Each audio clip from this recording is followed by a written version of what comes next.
Corruption is a vile disease that sucks and drains the health out of something good. Corruption in society is an evil moral infection that keeps community in a state of perpetual sickness.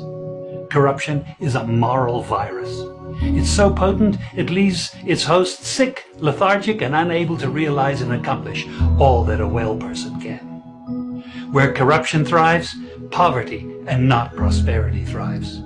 Wealth is grabbed into the greedy, grubby hands of those who get fat on the toil and labor of good people.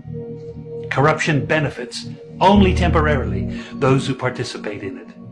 Everyone else is a victim of the theft, the deceit, the dishonesty, and the lies that corruption feeds on. You need to know that a corrupt person is stealing from you.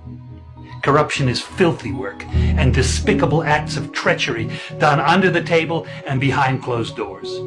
Corruption is a disgusting shame. Corruption keeps a nation back from true development and from progress. Wise investors steer clear of a corrupt environment. They would rather put their resources into a place where the playing field of opportunity is equal for all and not bent towards feeding the financial lust of corrupt, lying, cheating, thieving politicians and government officials.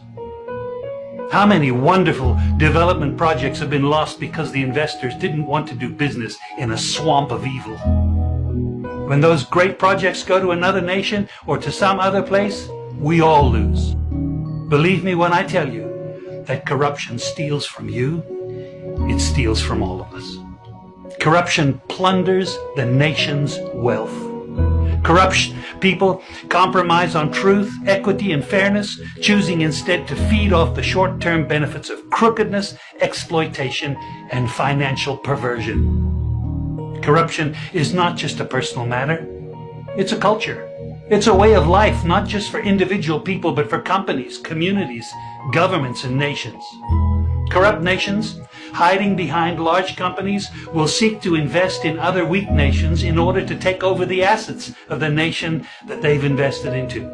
They will provide financial loans to a nation for the much needed infrastructure, and they will do it with assets that they provide.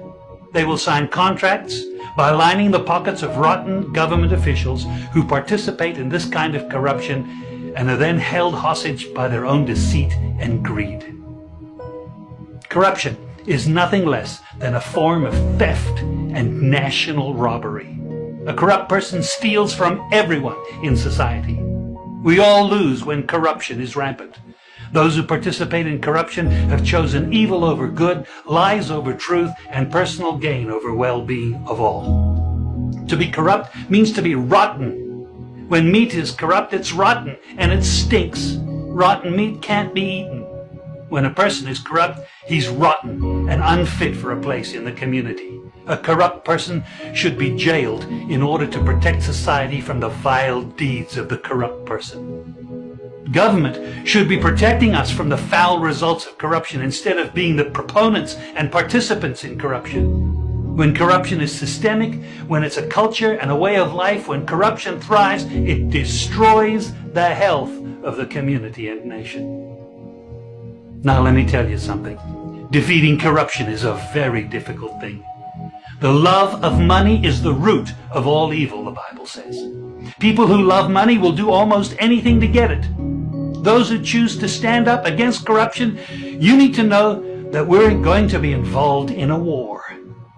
We will be threatened, vilified, intimidated, marginalized, and ridiculed. These kind of people who stand up against corruption will often feel alone, as if they are the problem instead of the solution. Corruption can only be defeated when enough people have had enough and decide to do something about it.